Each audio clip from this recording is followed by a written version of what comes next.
Debout Congolais, unis par le sang, unis dans l'effort pour l'indépendance. Dressons nos fronts, longtemps courbés, et pour de bon, prenons le plus bel élan dans la paix. Boza les bienvenus na Tindika Télévision. Merci chers abonnés fidèles ya Tindika Télévision. Ndenge bozo continuer kozala fidèle na Tindika Télévision pe na émission na bino Debout Congolais fidélité na 2021 na zappé surpris pe na assure que fidélité pe toza ensemble na 2022. Meilleur vous venez na bino de partout, vous allez se retrouver, vous partager na biso. Merci à vous d'avoir choisi cette chaîne de l'excellence. Pe voix oyo ya bwanya elongo na mwana mboka samba olonga balobi mokili ezali balance. Je continue à vous rappeler que 2022 faites toujours du bien. Kozala congolais et la cité kozala médiocre. Donc kozala congolais ezana ba valeur oyo biso to kupaki depuis longtemps zo senga ke to redécouvrir pour nationalité congolaise ezala sous nationalité à sonité.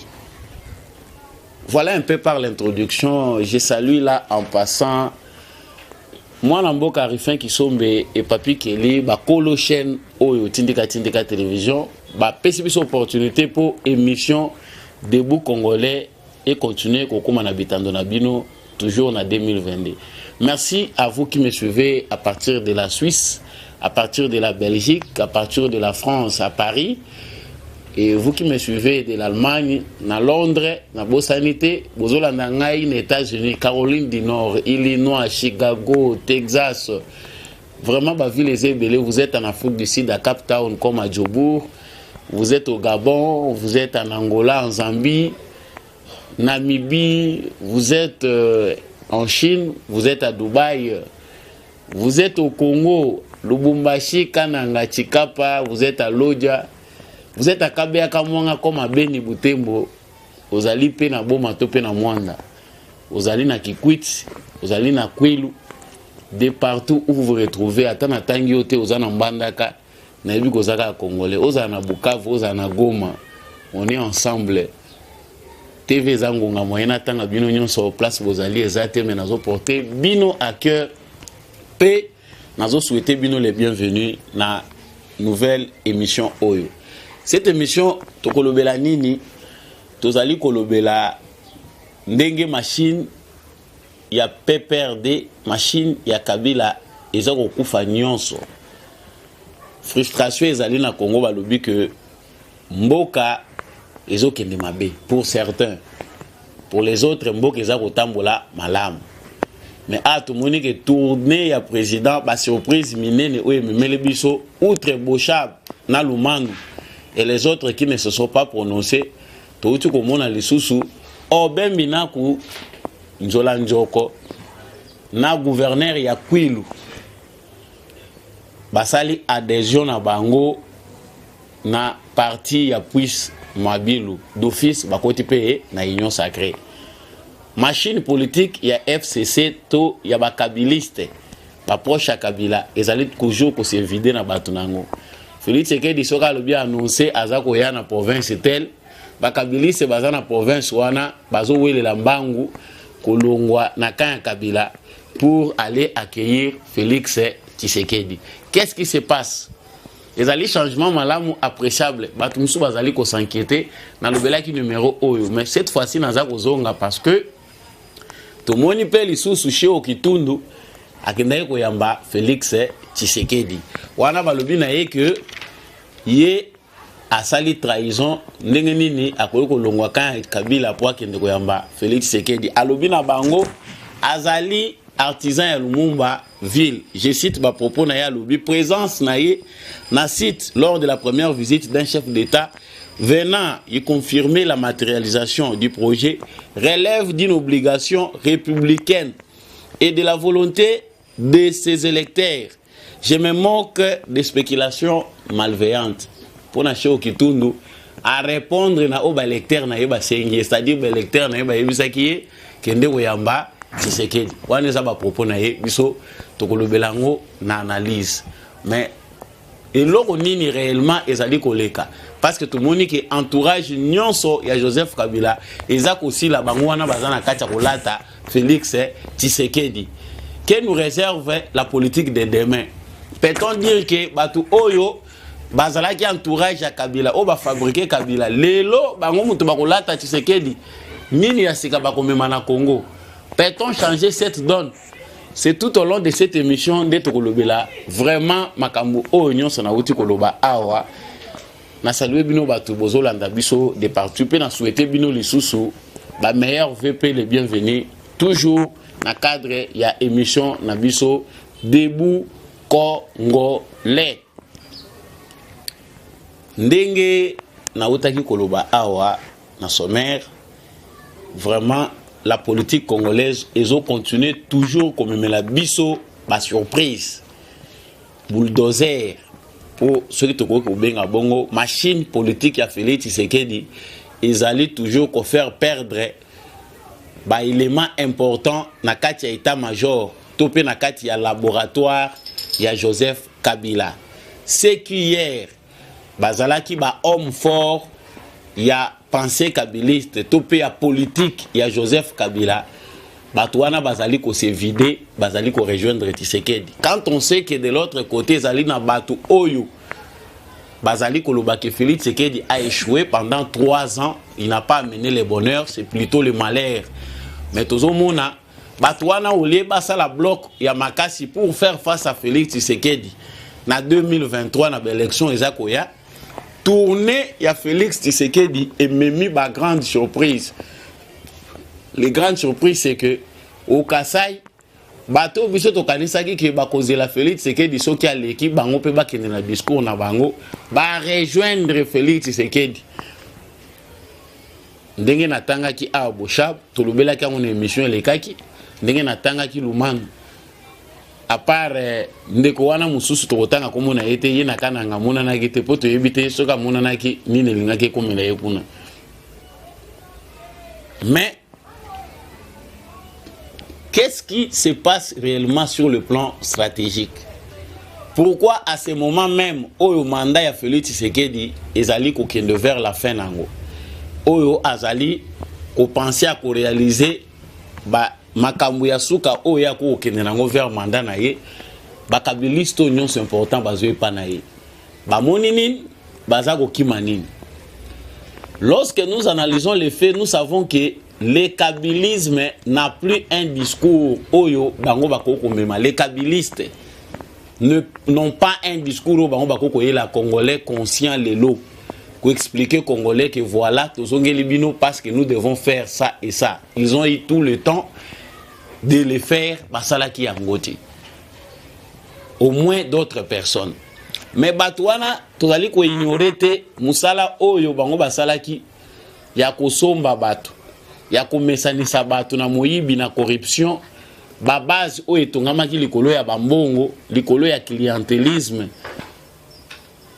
likolo ya achat ba conscience. Ces gens-là qui se sont fabriqués dans leur territoire, dans leur fief, comme des gens indispensables. Mais local a Félix Tshisekedi aye, va comprendre que avec la lire où Félix Tshisekedi azo kende, so ki aleki na coin wana et que bato ba moni biso na yete, son discours est convaincant. Parce que bato bazolo ba Félix Tshisekedi n'a rien fait. Non, Félix Tshisekedi a fait quelque chose. Parce que tant aza ko expliquer Congolais nyon so aza na 5 sens na ye, aza ko comprendre quand même qu'est-ce qui est fait. Difficulté ezali na niveau ni président Zako Banza ko sala ni na mikolezo ya, c'est compréhensible même si les lacunes ezali ko exister. Mais ici l'analyse qu'on fait ezali que batu oyo lelo ba longwe ba rejoindre Tshisekedi. Ndenge na utaye ko loba Boshab, ndenge na utaye ko loba Lumanu. Aujourd'hui Obin Minaku ayoki que Félix Tshisekedi azoya na Grand Bandundu. Ye na gouverneur Akwilu bakei ko adhérer na CNC ya Puisse Mwabilu. Ba mususu ba kolinga ba démentir parce que les politiciens quand ils font quelque chose, lui-même là, il cherche à se contredire, mais déjà, ils ont une prise de position.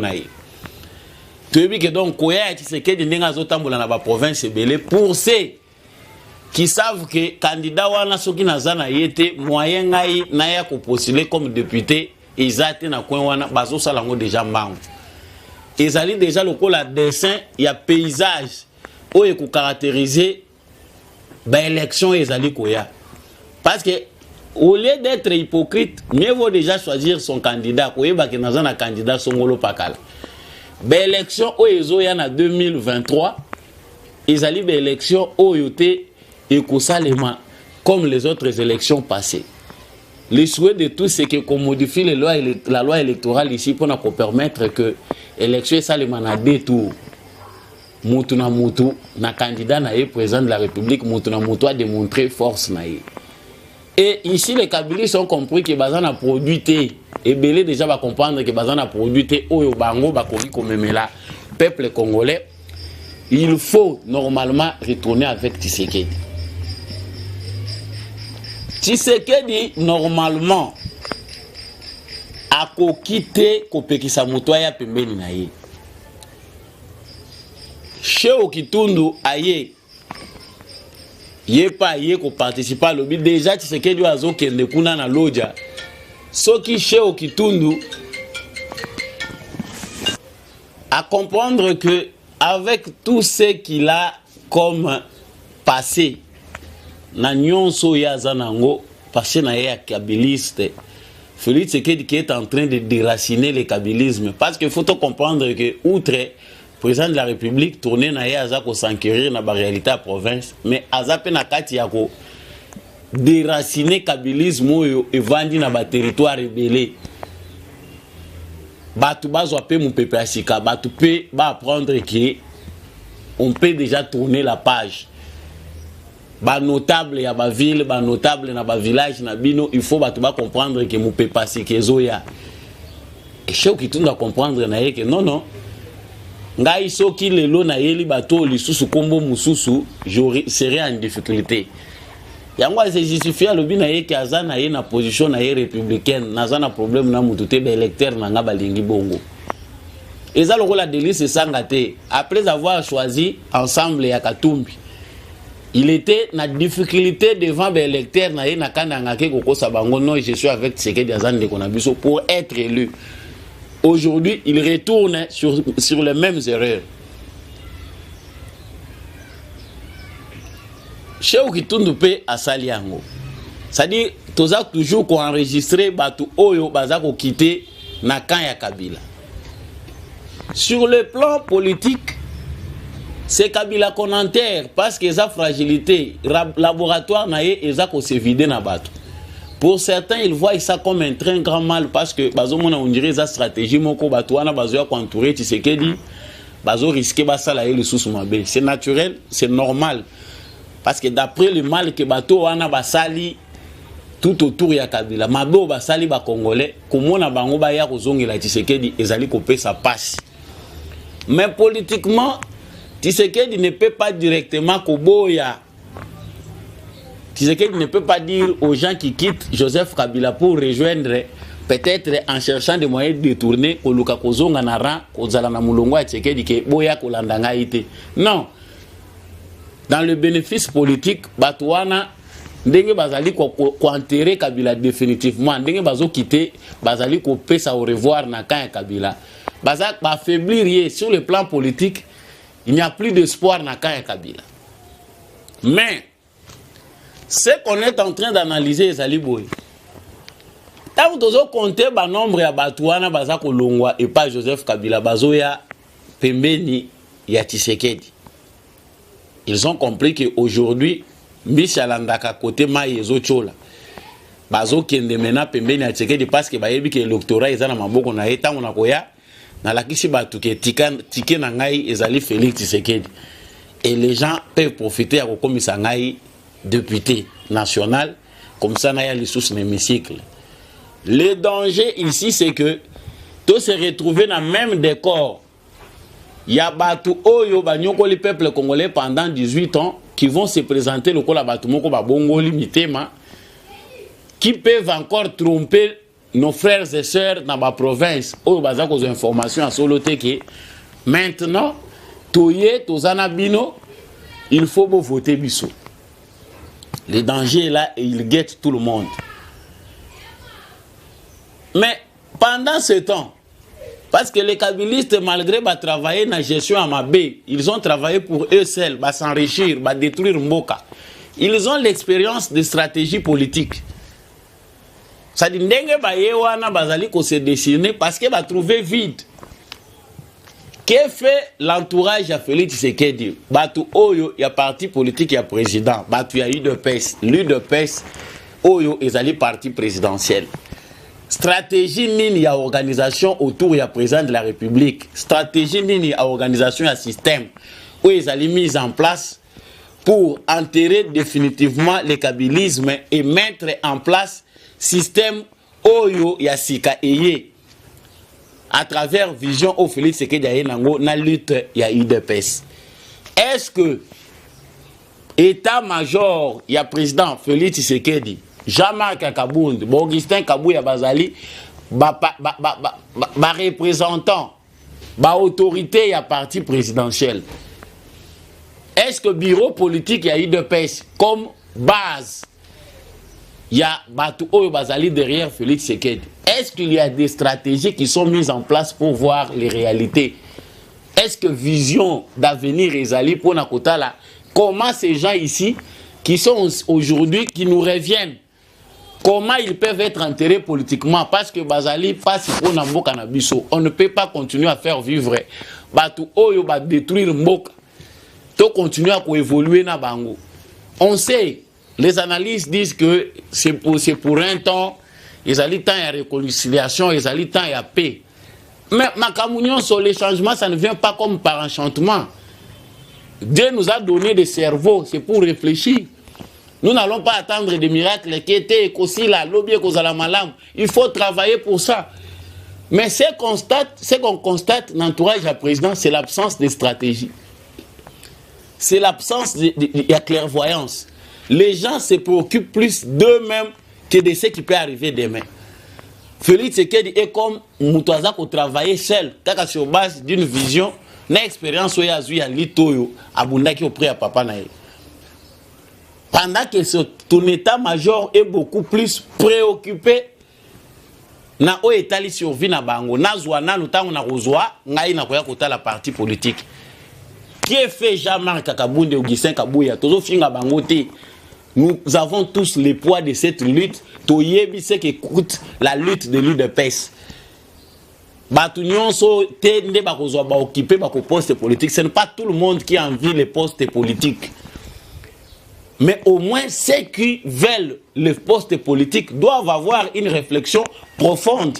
Il y a Oyo Tshisekedisme, il y a Oyo Tshisekediste qui apporter l'élo dans la stratégie d'État. Comment faire pour assainir l'environnement politique? Qu'est-ce qu'il faut faire pour nettoyer l'environnement politique congolais? Ndenge nini tokoki ko se débarrasser na bato o baza utilité na gestion ya mboka? C'est un désordre total parce que aujourd'hui nous allons toza ko kende a pour na ko achever aussi ça mandat ya président.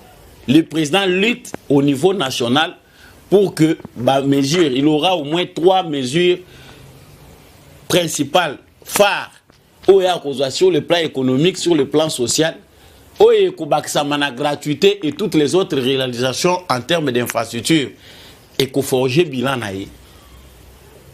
Parce que pour ceux qui voient le bilan négatif, on ne sait pas en quoi Bango Bazali se focaliser. Mais nous savons sur base des critères à tout Nabastade Nyonso, Nabasecteur Nyonso, on sait voir en 5 ans la réalisation à Félix Tshisekedi et Kokanina le président Nini. On peut aller Koluka même Banda Mobutu to Banda Kotala en 5 ans ce qu'un président a fait. Na o Félix Tshisekedi a sali comme ça to Koloba échec ezali to réussite ezali.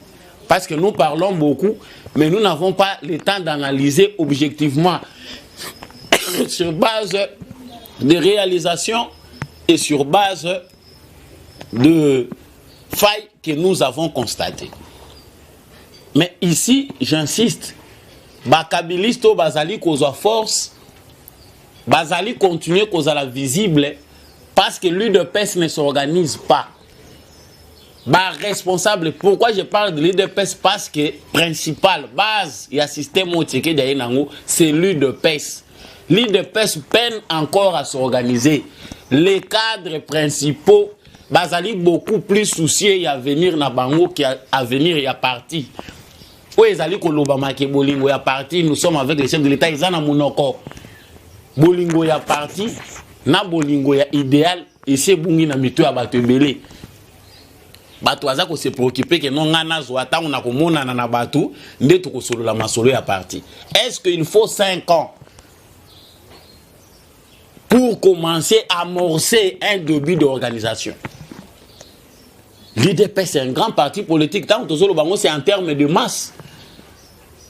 Il n'y a aucun parti politique na RDC à Telemi ou secrétaire général à Telemi à Beleli Batou abimisi ata un likout à TP à Moni Batou Baye ba mususu bazoya makolo mususu a dépensé ba moyen na transport exacté à part les palous au moins pour na ba structure na bango ça existé. Mais le reste des partis politiques c'est moyennant l'argent que les gens se mobilisent et ça insulte.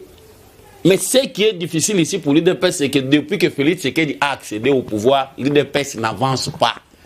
Wana toki ko bomba yango te, ezali ko injurier Jean-Marc Kabundi te, ezali ko finga Augustin Kabuya te.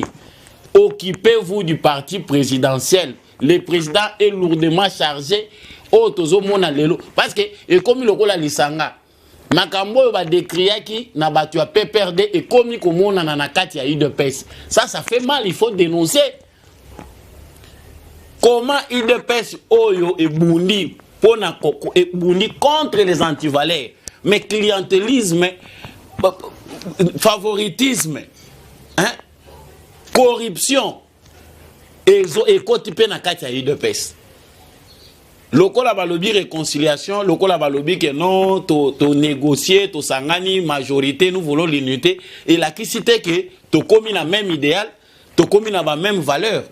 Mais là où les bas blessent, mais nous allons continuer à les dénoncer. Quand ça va mal, surtout dans ces partis-là, Oyo Lelo, ils allaient symboles, ils allaient syndicats, il y a peuple congolais. Si c'est les partis majoritaires, c'est parce que la majorité des Congolais ont leur confiance dans l'idéal, il y a parti Wana. Ils allaient biloko koloba s'écrire dans la chambre et non négocier ça à cachette, ce sont les choses où il faut qu'on bomba, koloba en public, ça fera non.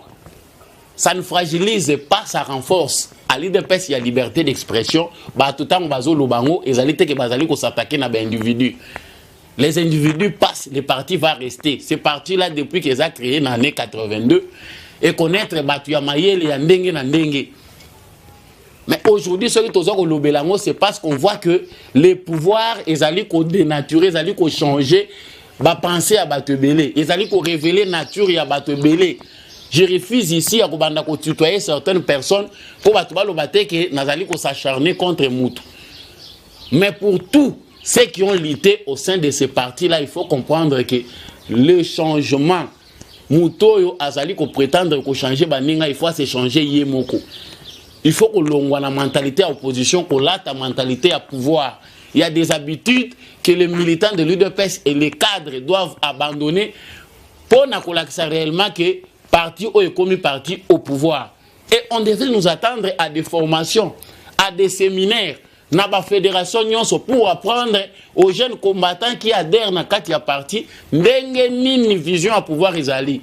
Vision socialiste, voilà ces 5 ans ici, même si on dit qu'on n'a pas les moyens, je ne pense pas qu'il y a des moyens zangi. Il y a qu'à former ces jeunes gens qui adhèrent aujourd'hui. Il y a qu'à former les jeunes dans l'idéal. Oyo, pendant 37 ans. Mais plutôt, c'est la fabrication des gens qui doivent réfléchir comme des moutons. Des danseurs dans la journée, ce n'est pas ça. Oyo, IDP, c'est Vandeli. Mais voilà, aujourd'hui, place Batubazali Gokoma. Maintenant, les gens qui ont détruit le pays pendant 18 ans, Bamoni na bango vide.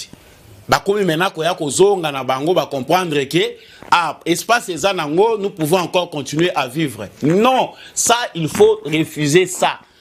Et si pour chuter dans la province, na zo continuer ko lobango. Ce qui bolingi freinage na province na bino, voter encore bilongi abato ndenge wana. Auto voter chaud qui tourne parce qu'il est venu avec Tshisekedi. Auto voter nanyoyo obeminaku, auto voter les Kingandi. Moi je dis ici créer une nouvelle classe politique dépend des Congolais. Tshisekedi a robengana ne mutute. Tshisekedi en tant que comme politique, sur une machine, il y a adversaire politique naé ezako kufa, c'est pour son bénéfice. Batwana balobi teka kozongisa bango na ba cabinet na ye akocha bango soki wapi non, bato bazobanga o bakoyela e poison. Faux. Tshisekedi est assez mature, il a l'expérience ya koyeba nani akoko bomaye nani akoko bomaye te. Et à niveau Azali devenu président de la République, ce n'est pas n'importe comment. Puis on va te protéger. Il a sa ligne de conduite, c'est lui qui doit savoir comment Esengeli a se comporter. Mais la balle est dans le camp des Congolais, de la jeunesse congolaise. Ici, surtout, je m'adresse à les jeunes.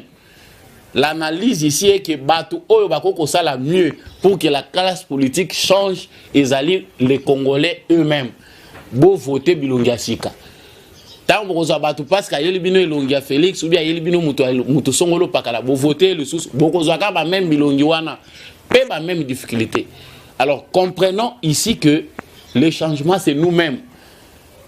N'attendons pas les changements et où tana batu mususu ko kantia que non venez nous allons nous unir.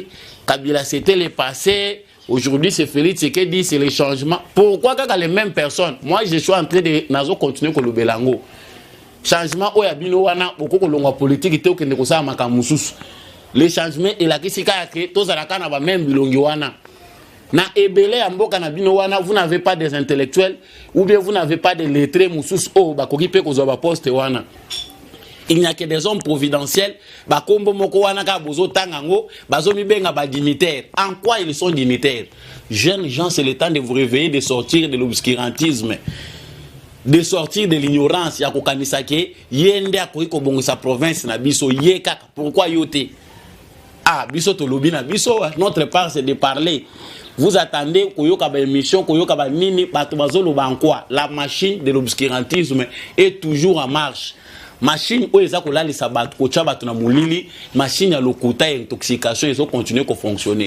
Pour ceux qui veulent comprendre les choses, comprenez que Félix Tshisekedi ne cherchera personne autour de lui parce qu'il amène l'unité, la réconciliation nationale. Mais ceux qui s'inscrivent dans la vision du changement, et Sengeli Nabino, Ozala na Poto, Ozala na Kinshasa, Ozala partout, Ozali na Katia République démocratique du Congo, le changement c'est vous et il ne peut passer que par vous. Ba acte malamu proposé, yango pesa ko déterminer changement oyo zali kozela en retour. Je vous remercie d'avoir choisi ce numéro. Na kansi ke na suki le susu wana pour na numéro oyo, na remercier pe bino batu bozo continuer ko suivre ngai. Partagez émission oyo, continuez à vous abonner, ceux qui n'ont s'abonner à la chaîne OET.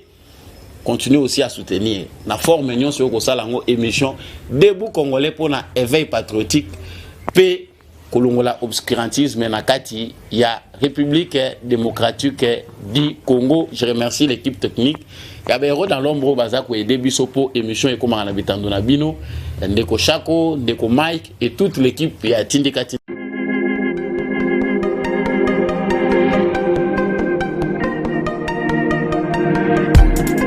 Après 25 ans d'expérience, eh oui, de 1995 jusqu'à ce jour, Eltonston, l'unique shop congolais de Londres, la Grande-Bretagne, Tilalong, et Salikosa la fierté à la communauté Nabiso, et surtout, il y a un homme d'affaires congolais sérieux dans la diaspora. Oh yes, yes, yes, yes. C'est créé Store et Salika Kamoko, le sérieux, à quel na service qui t'a qu'on a client naïe. Avec ma produit naïe, où il y a première classe, il y a qualité supérieure.